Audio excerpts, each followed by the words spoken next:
好的，接下来是由 Filip 的Stepišnik 带来的增强式训练的进阶与组织。Filip 为运动学硕士，专长为篮球身体准备和康复训练。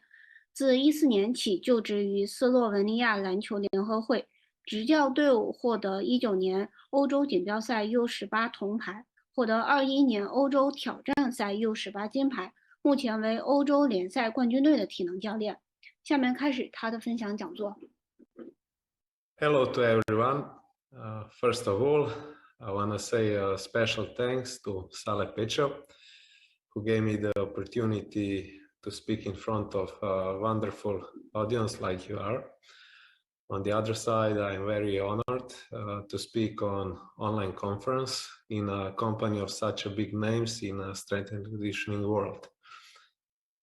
Very shortly, to introduce myself, I'm Filip Stepišnik and I'm currently working in Hungarian women basketball team Sopron.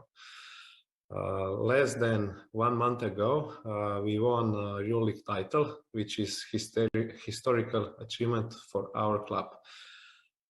From education standpoint, I'm Master of Kinesiology, studied in Ljubljana University in Slovenia. In my almost 10-year job as a strength and conditioning coach, I work especially with the athletes of explosive sports, mostly with the basketball players. So almost whole presentation from today will show exercises which are executed by basketball players.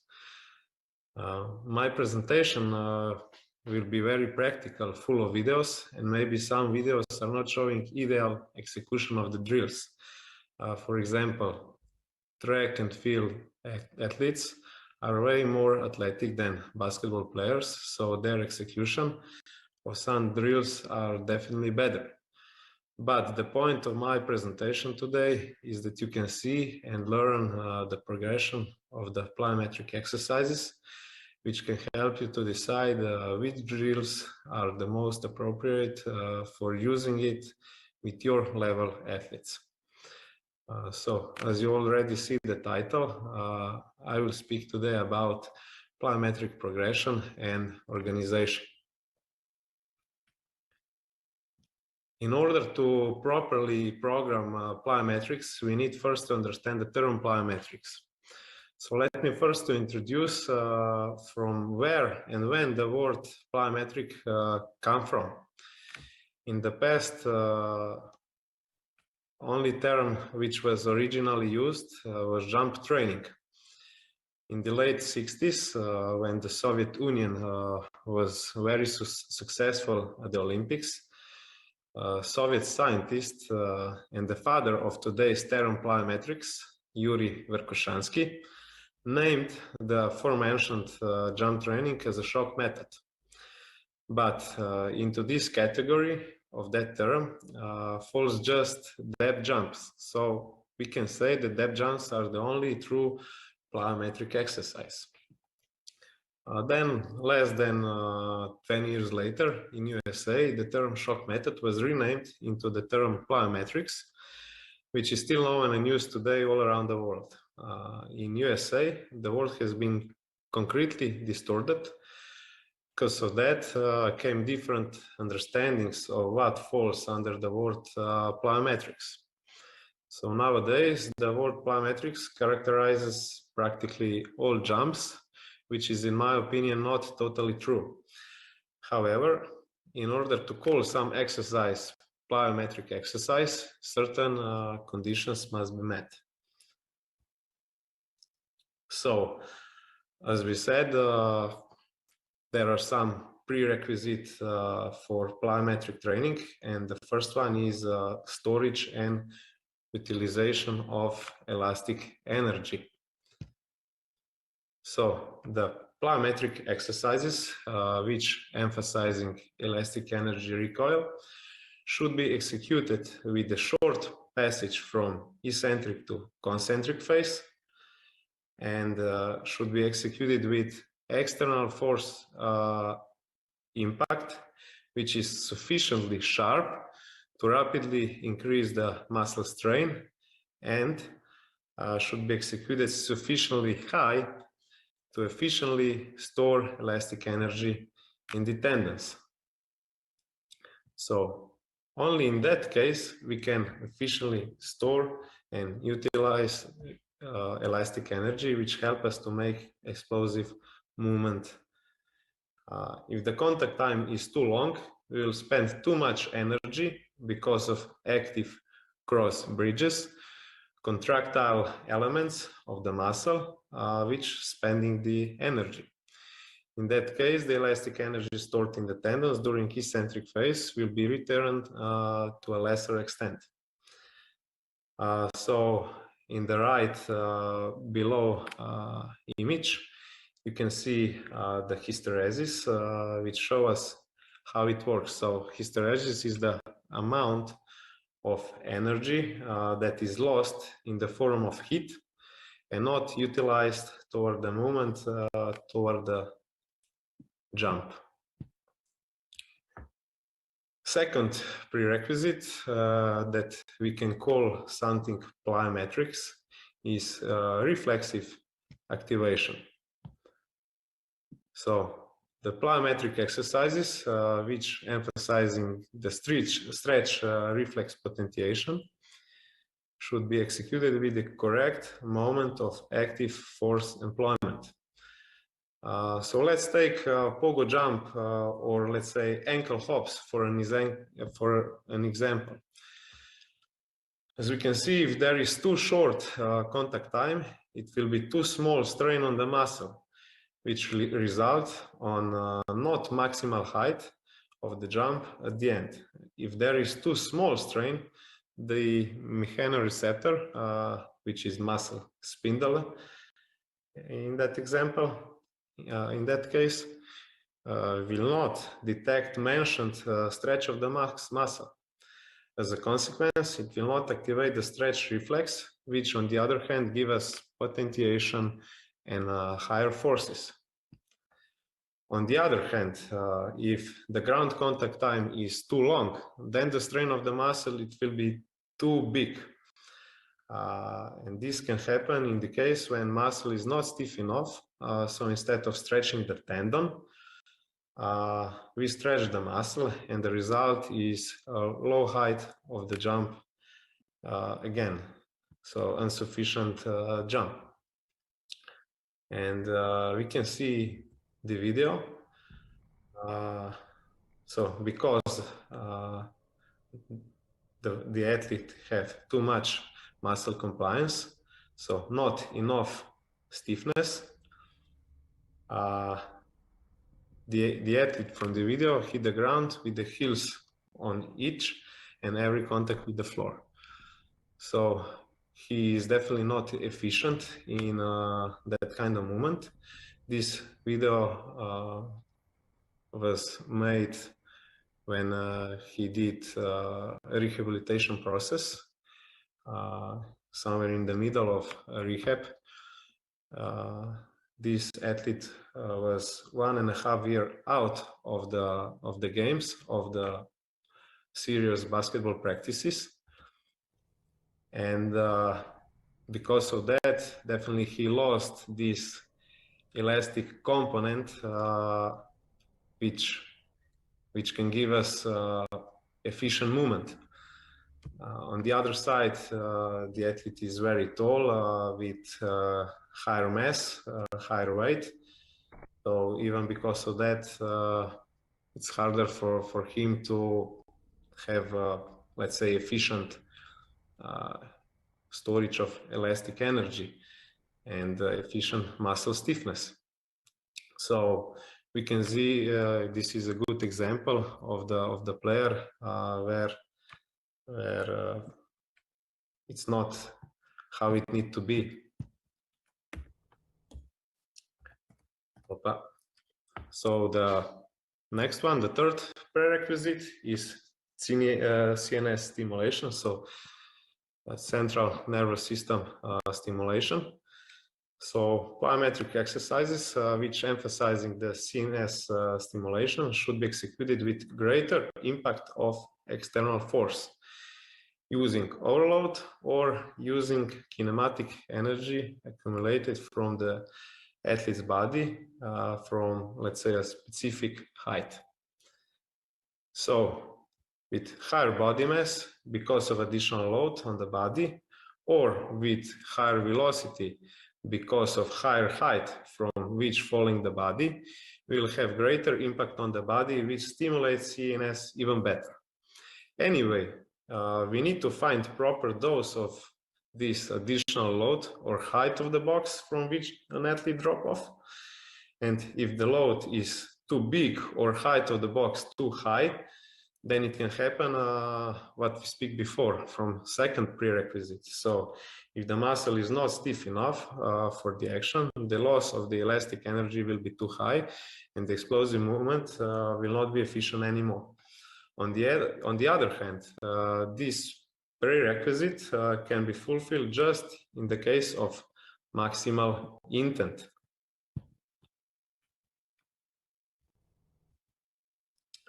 Okay, as the next thing, I want to resolve two concepts, or let's say terms, that coaches keep misunderstood, but in my opinion, they are not the same thing. In books, we many times find two different terms, and these are elastic strength and reactive strength. For easier presentation, imagine that counter movement jump fall under elastic strength, and depth jump falls under reactive strength. And for example, CMJ and depth jump have some common mechanical properties, as you can see with green color. So the storage and utilization of elastic energy is normal in both parts. There is eccentric concentric contraction with presence of stress shortening cycle. But they are not the same thing. There are some differences.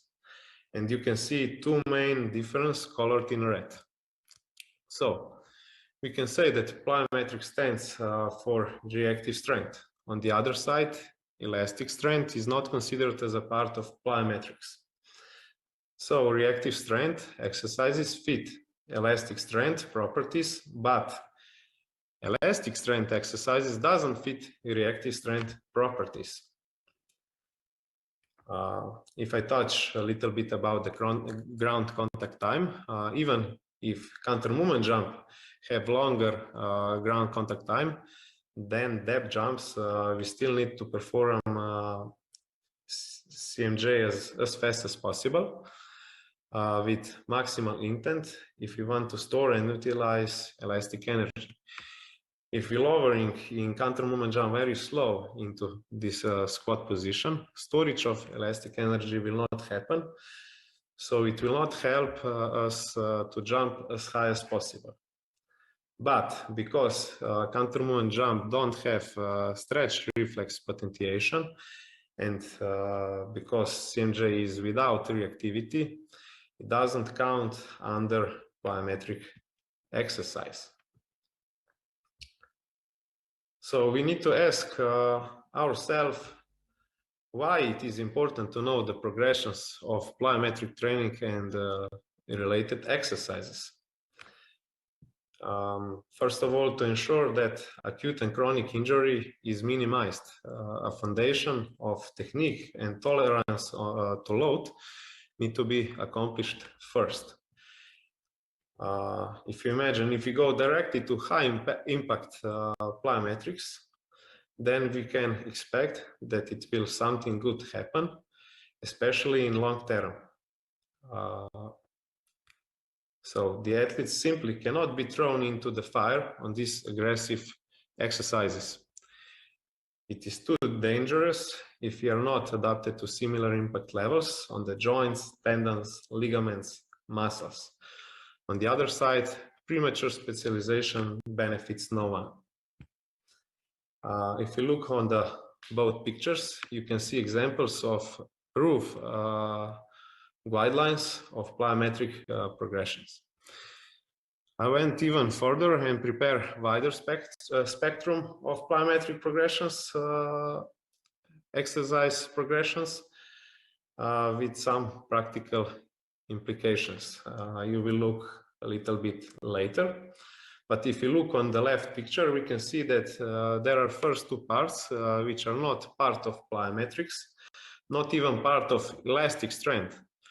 They serve as a good starting point to learn proper mechanic of determined movement pattern. For example, we're talking about jump. We know that injuries can come from compensatory movement patterns. So to learn basic movements like landing and take off, let's say like concentric jumps as a part of this plyometric continuum can save a lot of possible injuries. Okay, if you want to know progressions and regressions of plyometric training, we need to understand deeply what gives us the intensity at plyometric exercises. So all plyometrics are not created equal.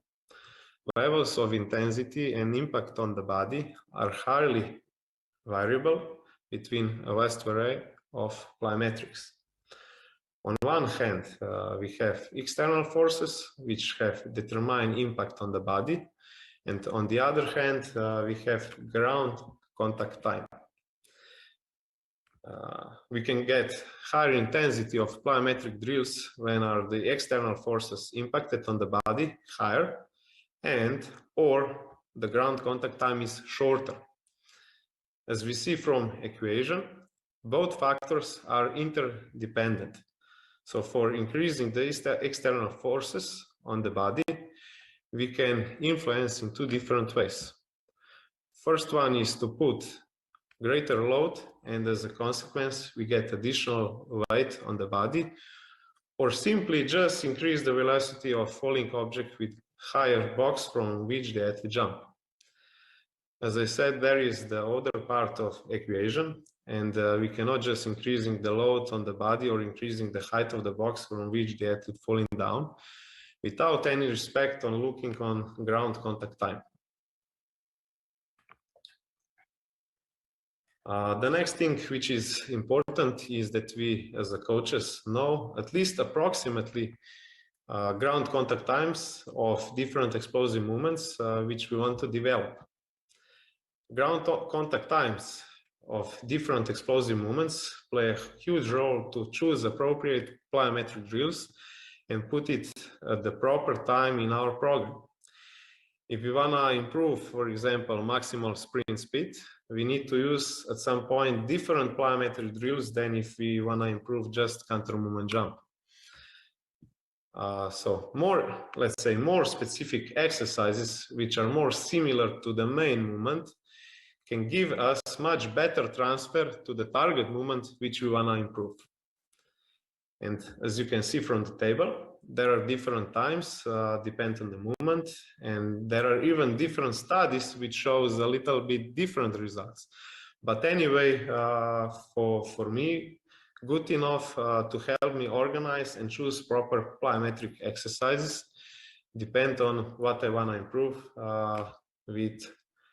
with the athlete.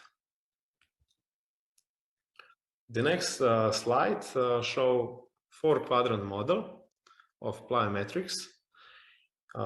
This picture is very interesting for me, so I will talk shortly about that. So this is just another model how we can organize plyometric drills and choose the proper exercises. So 4-quadrant model is based on two different variables, like we talked before, impact velocity, so momentum upon impact, which shows y-axis, and ground contact time, which shows x-axis. So as you can see in the image, different plyometrics fall within different quadrants.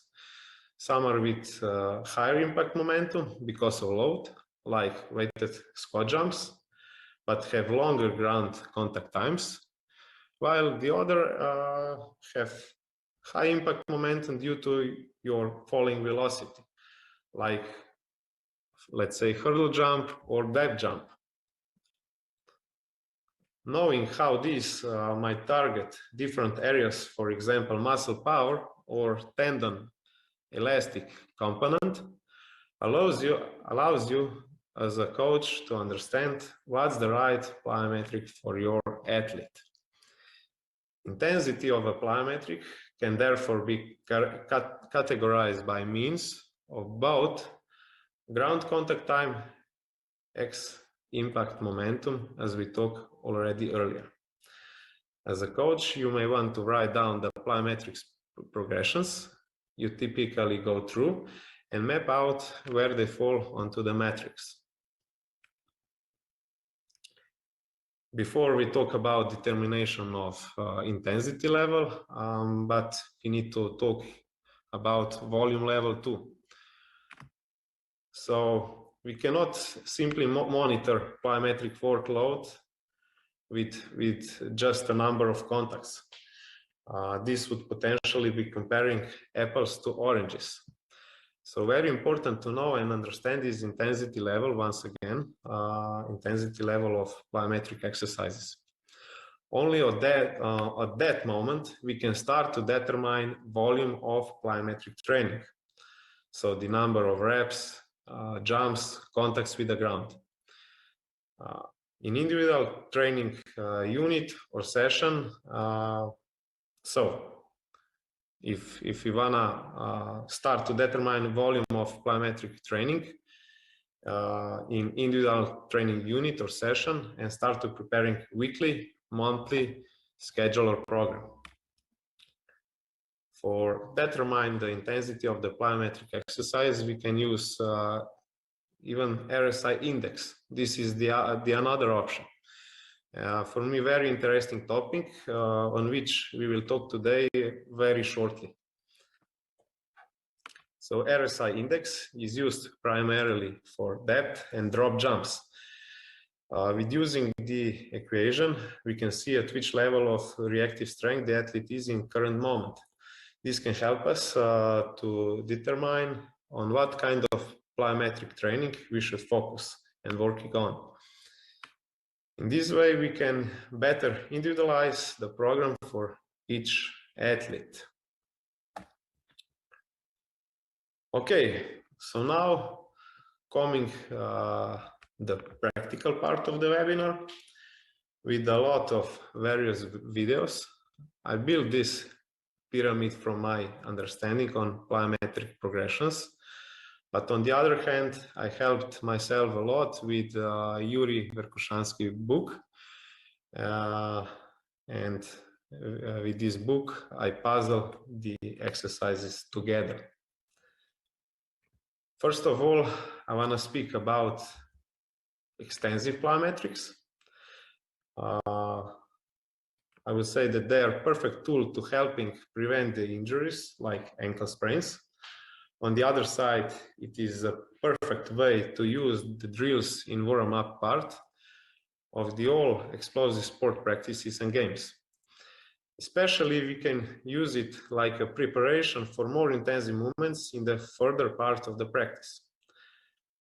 With extensive plyometrics, we can build a low tolerance on the joint and the body, let's say in the same way, and get the capacity, which is like a foundation for a more intensive plyometrics in the future of the program. So we can implement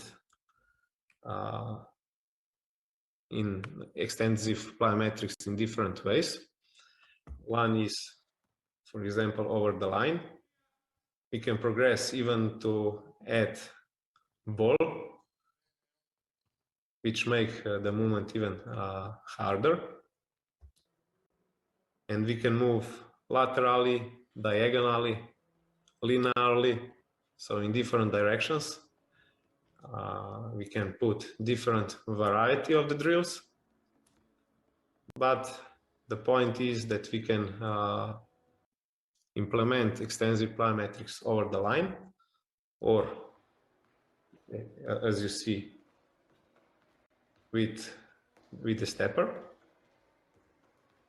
We can go side, single leg, double leg. So double leg is regression, single leg is progression. We can use med ball overhead.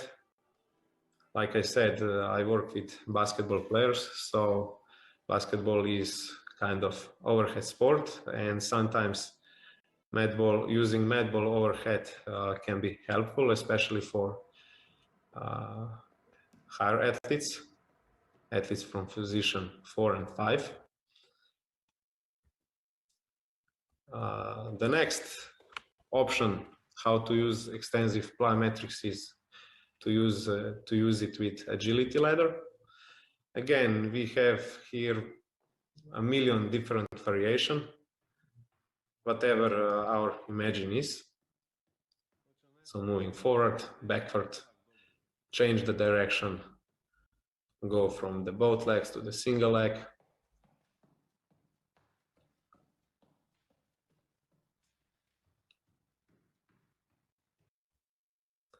And let's say the most intensive exercise of this extensive plyometrics, I could say that there are pogo jumps. So pogo jumps can be executed in the place, like you see in the left video, or with forward displacement. I use many times the hurdles.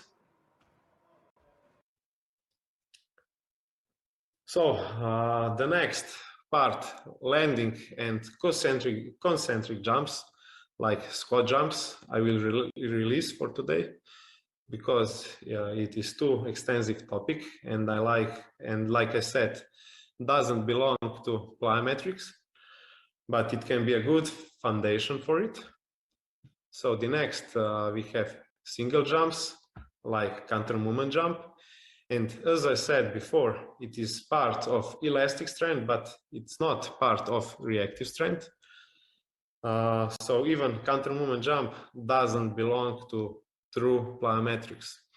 Anyway, counter movement jump is a basic eccentric concentric form of a jump and could be a good preparation for a more intense form of plyometric exercises. Like the previous parts of pyramid, with counter movement jump, athletes can learn, they can work on technique. For example, like they can work on triple extension in takeoff, rapid switch from eccentric to concentric phase, and so on. Here we have the video of counter movement jump, but as you see, we use a box. So this is like a regression of the normal execution of the counter movement jump. The next part, the next thing, the same box jumps, but with reactive component. So we are adding reactive component to the movement. So this is like preparing exercise for true plyometrics. And the last part of this series of counter movement jump, it's normal standing vertical jump, which is implemented in mostly in testings. So as we see, counter movement jump can be implemented with the box, and with the box there are minor forces on joints at landing, and progression of this are the counter movement jumps without the box, where we can have greater forces on joints at the landing. I think this is important. So both parts are, let's say, important to use in our program. For example, in off season, I always start with the jumps on the box, and let's say after 2-3 weeks after they adapt on jumping, we put the box out and jump without the box. So we put greater forces on the joints because we want this adaptation on higher loads. On the other part, in the in-season, it depends on the athlete, how much minutes they play. So, for example, high-minute athletes, probably we will not use, we don't use a lot of jumps because they already do a lot of jumps on the games, on the practices. But with less minute guys, sometimes I work and use jumps, but many times box jumps because I want to save, save the joints from the bigger impact.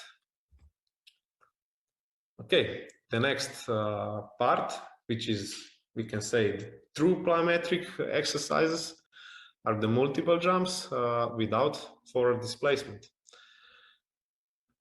Multiple, or let's say continuous jumps, have rhythmical execution, and we can put in two different ways. So we can say that multiple jumps can be knee dominant jumps or ankle dominant jump, depend on the exercise. So here I will show you an example of knee dominant exercise, which can be repeated squat jump, or we can say repeated vertical jump. And on the other side, ankle dominant exercise like ankle hops or pogo jumps. And as we can see from repeated squat jumps, so this is like eccentric concentric action, primarily implemented in knee and hip joint. On the other side, ankle hops, the name already tells us everything, primarily implemented movement in ankle joint. So the normal thing is that ankle dominant exercises have shorter ground contact time and emphasis more on tendon elastic component. On the other side, knee dominant exercises have longer ground contact time and emphasis more on muscle contractile component.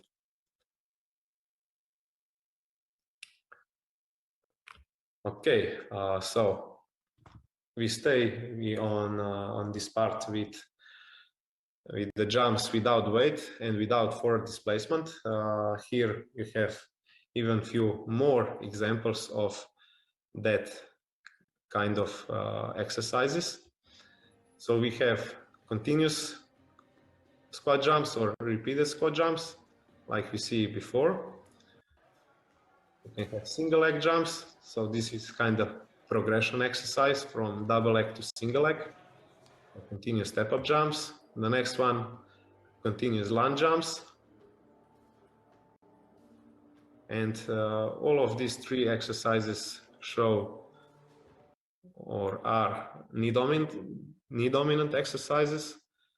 On the other side, we have, for example, continuous box jumps, which is definitely more ankle dominant exercise.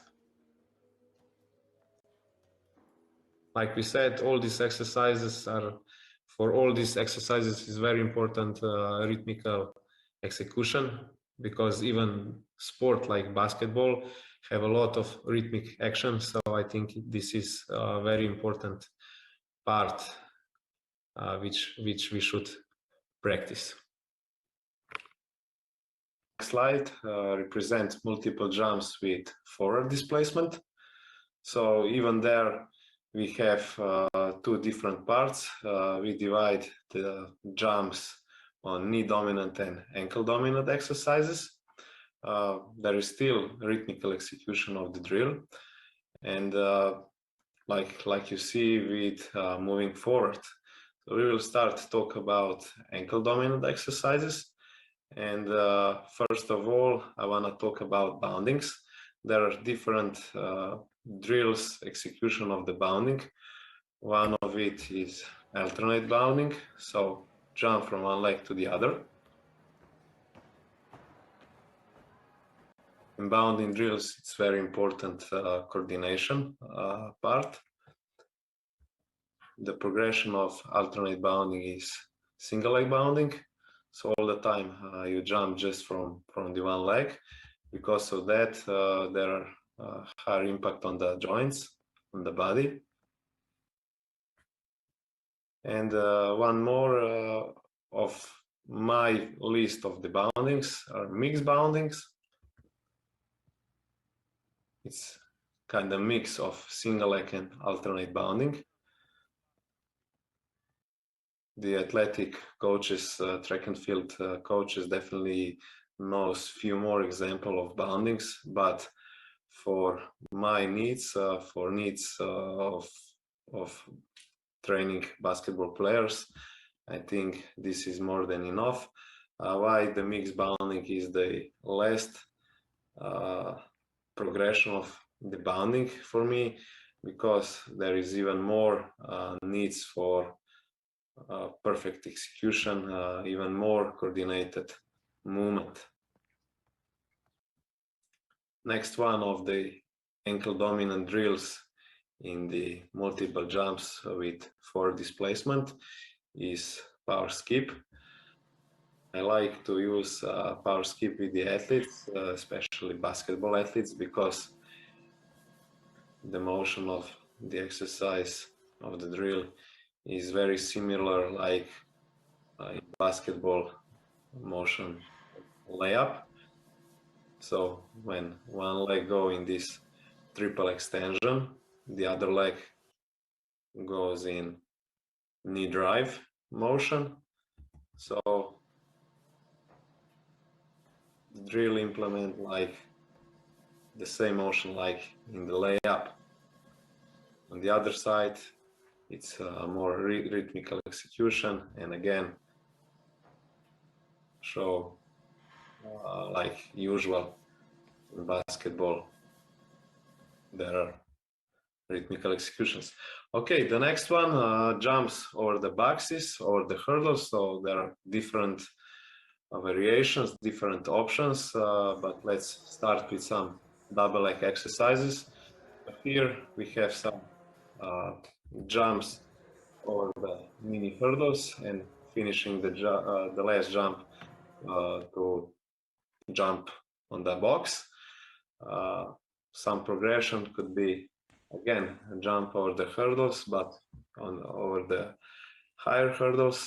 Because of that, like we talked before, there is bigger intensity, and this can be kind of progression of the previous drill. One more very similar drill like before, so hurdle jumps. As we see, the athlete start drill with a drop from the box. So this first part is not is a depth jump, and is not how to say part of this column, but in the continuation of the exercise we can see hurdle jumps, and I put it in this column. Progression, like we talked before, higher impact on the joint because there are higher forces on the body, because you perform the exercise with just one leg. So single leg exercises are like progression from double leg. And as you see, we can use again boxes, jump on the box, jump over the hurdles. So again, million different ways how to execute the drill, but the main point is that try to stay ankle dominant exercise. On the other side, we have even some knee dominant exercises in that part, and one of it can be continuous broad jump. I like to use 3 consecutive broad jumps, but again, there can be even more different execution of the drills. Okay, one thing which is not totally connected on this column, on column of multiple jumps with forward displacement. But anyway, I wanna stop it here for a second. So I just wanna show you some example of understanding the progression of the jumps. So I use a box as a tool, and you can see some starting point for using the box for the jumps can be counter movement jump with finishing the jump on the box. Then we have some, we can add some reactive component. So like reactive box jump, we see this exercise, we saw these exercises before, so it's nothing new. Like I told you, I just wanna show you some progressions when you wanna use box jumps. The next progression, some ankle hops to box jump, and the last part, continuous box jumps. Maybe some of you ask now why continuous box jumps are a progression from the previous exercise, because if you remember, I mentioned continuous box jump in the previous column. The answer is simple, because the box is higher. So we can't forget that it's very important from which height we jump, and the box is higher than the height of the hurdles, so the intensity is higher, bigger, and because of that, simple answer is continuous box jumps are, if you execute it like on the videos, continuous box jumps are progression from the previous exercise. Okay, the next column, multiple weighted jumps. Again, we can divide it on knee dominant and ankle dominant exercises. Because it's multiple, there is again rhythmical execution. We will talk a little bit more about knee dominant exercises right now. So again, we can see some regression and progression of the weighted jumps. Regression can be with lower load, like using kettlebell or dumbbell, and progression is using higher load. In this video, the athlete performed the exercise with the trap bar. Exercise can be performed with some other tools too, like barbell. But as I told you before, I usually work with basketball players, and we know that basketball players are tall, with longer spine, and for me, fit better for basketball player to use trap bar. There is lesser impact on the spine, and this is very important when we talk about taller players like basketball players. Okay, the next part, I forget talk about ankle dominant exercises in multiple weighted jumps. So the one example could be weighted pogo jumps. I don't have a video, but you already know how pogo jumps looks like. We can just add some barbell on the back, some weight on the back, or you can use even on some weight on your hands. And this is kind of progression from normal body weight pogo jumps. The next part, single weighted jump, what it means that the jump is executed with just single motion, so just one repetition. Because of that, the load could be higher, around 30 to 60% of 1 RM, depend on the athlete, depend on the needs of the athlete. In this example, that there can be just knee dominant jumps, because you can you start single jump from standstill position, from standing position, and you can perform it just from the knees. Because of the higher load, the production of forces is higher, especially we talk about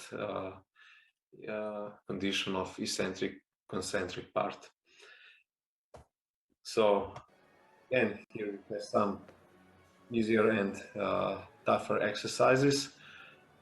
Dumbbell shows lower load,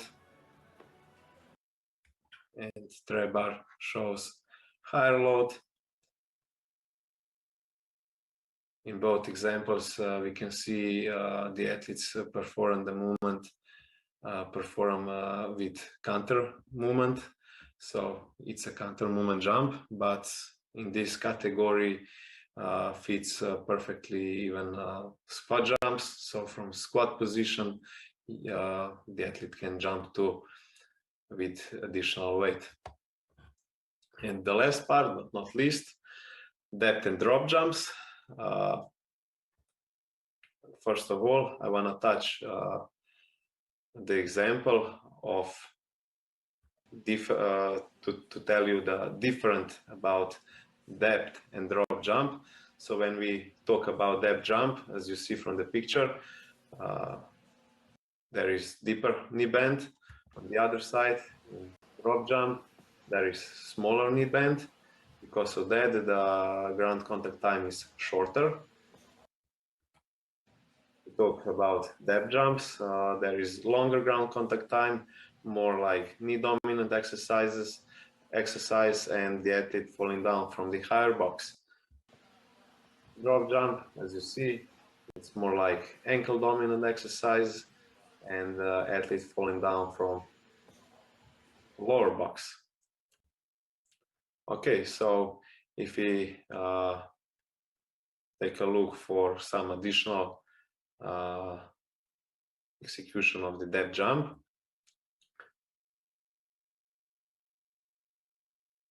As we can see, depth jumps we can execute in different ways. One of it is like you see in the video, he performed multiple jumps in this example, 2 jumps. So after first jump, continue with additional jump. I like many times to use some box, so to jump on the box after touching the floor. So the focus is to jump as fast as possible and as high as possible. Many times I like to use even some, let's say, jump with touching the ceiling, depth jump with touching the rim, or whatever we have as a tool in our hall. On the other side, drop jumps, again, we can execute it in different ways. Just normal drop jump and land on the floor. Maybe this can be like a progression jump on the box, and progression could be again executed with multiple jumps. So normal drop jump, and right after it, one more, let's say, pogo jump. So again, with this multiple manner, there is rhythmical execution, and like I told you before, I like execution in rhythmical way, especially when we talk about basketball players. In the next 2 slides, I will represent you some specific jumps which falls in this part of plyometrics. So some regression of a pro jump could be pro jump on the box, so less stress on the body in the landing portion of the movement. Then, like I told you before, I like to use the ceiling or the rim or whatever, just to, how to say, to improve the maximal intent with some feedback, with the goal to touching something. We can improve the maximal intent of the jump. The next progression, consecutive approach jumps, or continuous approach jumps. Again, more rhythmical execution of the drill. And one more variation. Again, we can have even more variation of the approach jumps. I show you 4 different videos, but this, the last one, show some pogos with finishing the drill with approach jump. And the most specific exercise, especially when we talk about how to improve the jump, how we can improve to dunk better, nicer. We just need to simply practice the dunks. And we can execute it in double leg, single leg, like the pro jumps, even dunks. There are a million different variations, and this can be a perfect plyometric drill to improve vertical jump and to improve dunking. Okay, we will finish with the additional pyramid. This pyramid show the same like before plyometric progression, but now in lateral movement, so in frontal plane. I will not touch the first 2 columns right now because we already talked about it before, but I will touch in the next 3 parts, which like we said before, it's not a true plyometric. It's not a true plyometric drills, but I just want to show you a few examples of progressions. So let's start with landings. As we see, we can perform even in frontal plane, and I call the exercise skater drop. Like a progression, let's say, it can be some concentric jumps.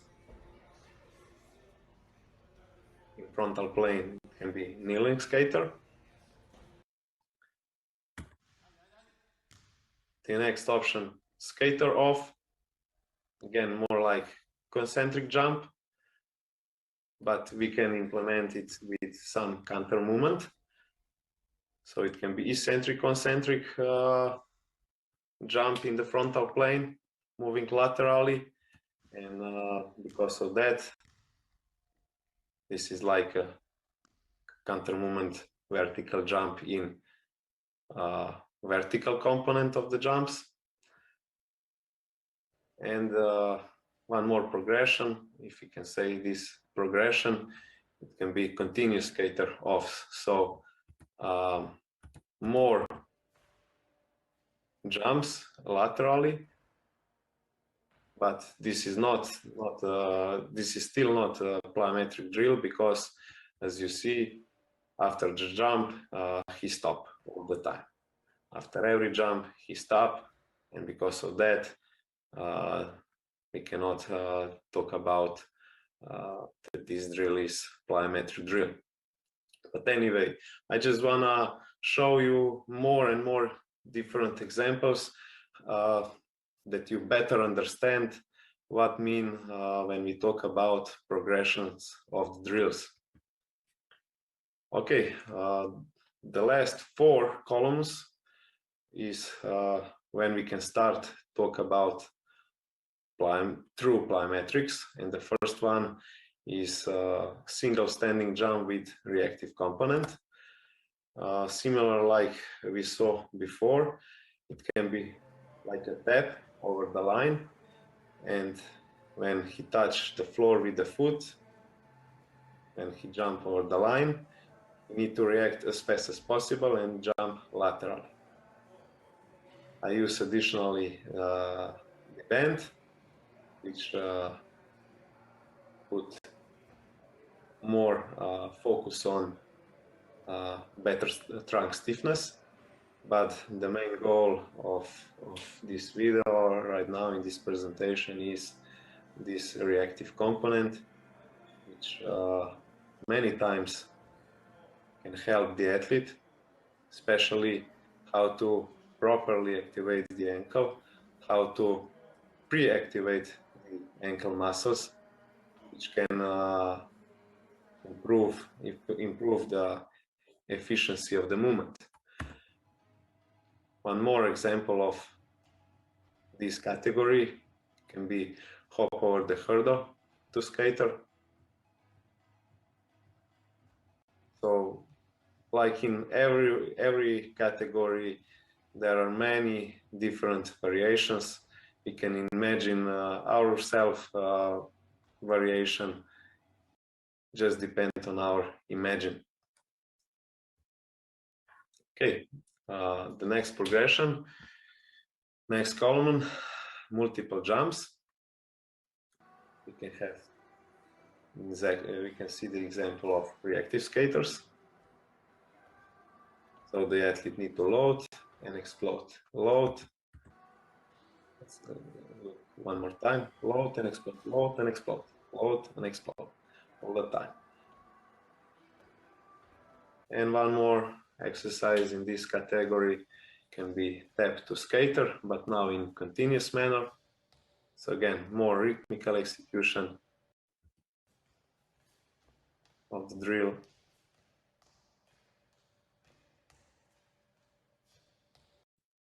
Okay, before we move on the next column, in the next progression, I want to touch this video. As you can see, the same drill, but with a different execution. So we can see knee dominant execution of the reactive skater and ankle dominant execution of the reactive skater.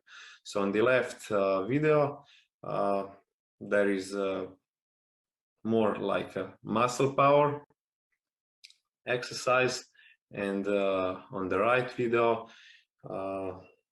the exercise is more implemented with more elastic component. So the ground contact times are shorter. So focus of the drill is more like implemented more speedy. Okay, the next part, impulsive jumps. What I think in this part is to use additional tool or a partner which load the body, especially in the eccentric phase. So with the additional tool, we put higher momentum, and this higher momentum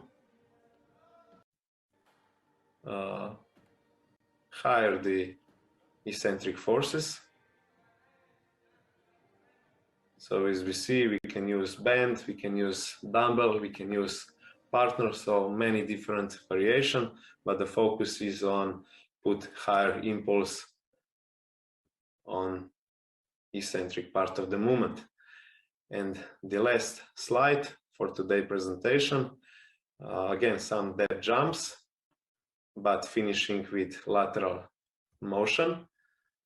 So you can drop from the box, fall from the box, and as fast as possible, jump laterally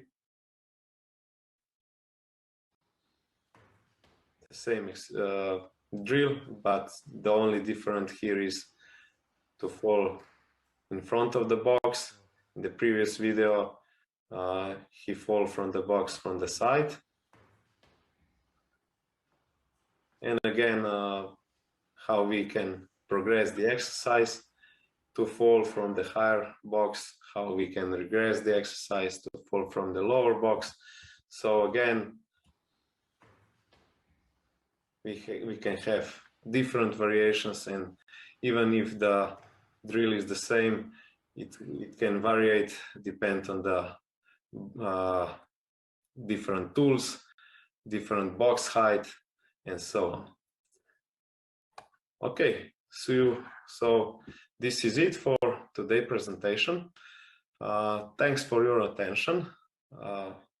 If you have some additional questions about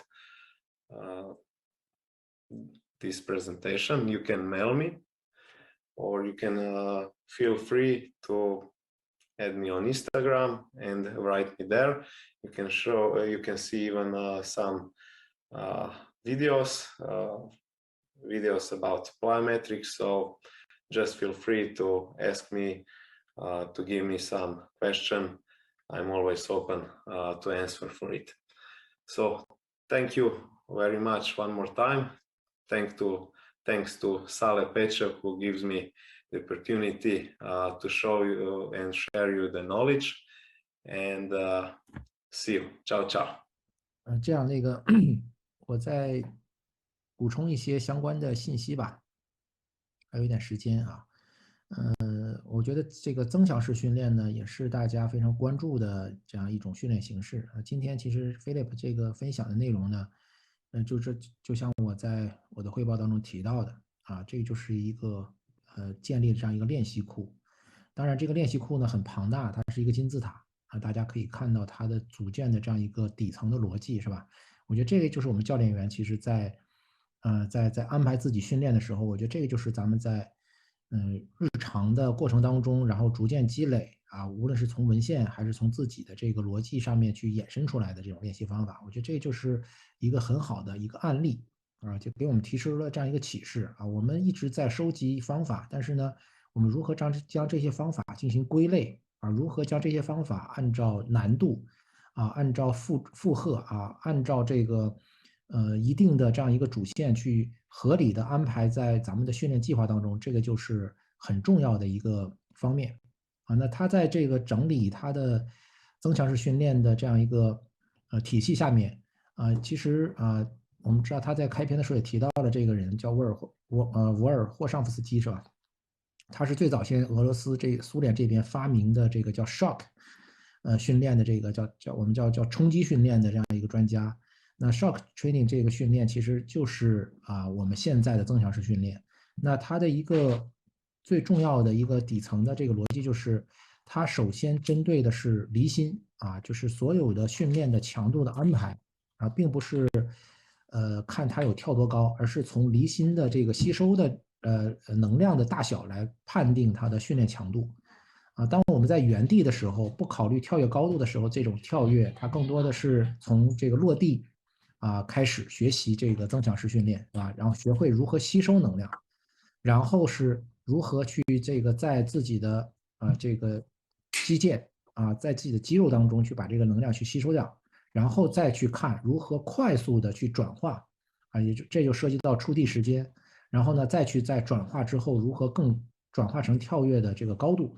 其实它是按照这样一个线路然后从这个低离心这个到高离心，也就是最高金字塔的这个叫跳伸那么在这样一个进阶的里面，他去安排了有双脚的，有单脚的我觉得这样是一个思路也是比较清楚的包括他加入了这个负重负重其实更多的是增加了离心方面的这个负荷，所以说负重跳也是一种这个高强度的离心的训练那么刚才也看到了一些我们的教练，我们一些老师也在后台提问就是关于这个判定的标准。其实判定标准也有很多种，是吧？比如说我们的这个有一种叫动态力量赤字的评价啊，就是看你最大力量与你的反应力量之间的这个比值，高也不好，低也不好，它可能有一个0.8或者是0.8到1.0之间的这样一个区间，是吧？这个其实也是一个监控。另外呢，我们也可以通过比如说连续跳跃的这个时间来判定一下它在这个能力上面的这样一个持续的这样一个反弹的这样一个转换的这种能力啊，也是可以进行的。然后还有就是针对的就是我们的这个进行跳绳练习的时机，这个呢，我觉得也是从我的这角度来讲啊，这个我们会把这些问题呢会反馈给我们的这个讲师的。那从我这个角度来讲，关于跳绳练习也是一样，就是我们还是要按照这个循序渐进的这样一个线路去走，啊。我们从刚开始的原地的跳箱练习，跳箱练习其实就是一个吸收能量的吸收的这样一个训练，然后呢再到中等强度的中到重等强度的，然后再到我们最高强度的就是这个跳绳，然后还有跳绳之后的再次跳跃、水平跳跃接水平跳跃的这种转化，其实这样是一个循序渐进的这样一个过程那我们尽可能的不要让孩子们呢直接去从这个上来就进行一个最大的这个最大离心负荷的这样一个练习开始那么其实我记得在青少年体能训练那本书里面，邦帕教授举了一个很形象的例子他就讲说这个孩子其实平时的玩耍就是在进行增强式训练他说我们在从树上跳下来抓着树干，然后直接跳下来，然后翻滚。那么跳跃这个过程当中，其实他说这是一个非常大的离心的这样一个负荷的这样一个这个落地，是吧？就像我们的跳绳一样，但是孩子没有问题。所以呢，从他的角度来讲呢，也是一样的，就是我们在安排练习的时候，我们要考虑的就是咱们的这个练习的整个的这样一个负荷是多少。单次可能对孩子没有问题，但是我们长年累月的，我们一直在一个比较高的这样一个压力源下面，那我们的孩子可能就会出现问题包括还有咱们的教练也在提说是对膝关节的损伤的影响那如果一个孩子进行跳伸或者是这个做这个增强式训练的时候，他的膝关节会出现疼痛，比如说我们在做立定跳远我们教练非常愿意用立定跳远来练习我们孩子的爆发力，但是呢，我们很多时候一次跳100个、200个很多时候是在全场跳，然后跳完之后，我们的孩子马上反馈说不行了，走不了了，动不了了。为什么出现这些问题？那我们还是要回到就是我们的技术动作上。我们如果早期没有很好的关于跳跃落地的我们首先学习落地技术，然后学习这个落地之后的转换，然后再学习向心的这个跳跃技术。如果没有很好的这类的这个技术铺垫我们上来就奔着说量走我们来一个走量的这样一种训练，那肯定会给孩子带来这种问题。就是我们损伤它之所以会出现，就是在我们的局部产生过大的负荷，能够导致它在这个局部关节也好，这个我们的这个肌腱这个结缔组织这些这些能量没办法被吸收掉，那它就会转化成热能然后就储存在我们的这个身体内，然后时间长了以后，它就会变成疼痛，然后最后可能会引发一系列的这种损伤。所以我觉得这个练习都是没有问题的，杠铃也没有问题，哑铃也没有问题这种跳绳也没有问题。就像我们说这个手枪是没有问题的，关键是谁去使用它。就我们教练员也是一样，我们在使用一种练习方法之前，应该更多的去了解这个练习它的一个范围，它的一个使用的这样一个说明这是我就是结合刚才大家的一些问题的一个谈一谈我自己的一些想法吧，好吧，然后我们还是进行下一场最后一场，好吧。